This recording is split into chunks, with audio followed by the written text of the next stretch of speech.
To my channel Sunita recipe with Sunita. চলুন আজকে menu blog আপনাদের সাথে সঙ্গে শেয়ার করি। দেখুন আজকের রান্না, এটা ভাত, এটা বাদামের চাটনি,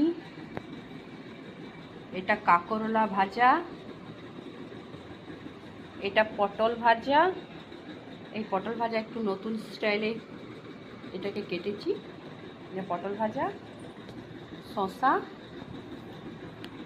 আমের আচার, টক আচার,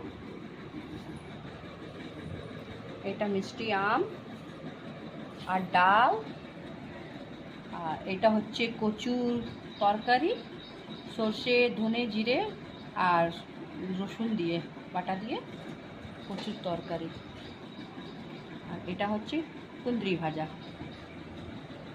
আজকে এই সব মেনু আপনাদের সঙ্গে শেয়ার করেছি। কেমন লাগলো আপনাদেরকে দেখে লাইক, কমেন্ট আর সাবস্ক্রাইব করে জানান। আজকের মতন এতই, আবার কালকে নতুন ব্লগের সাথে দেখা হবে। ততক্ষণ বাই বাই।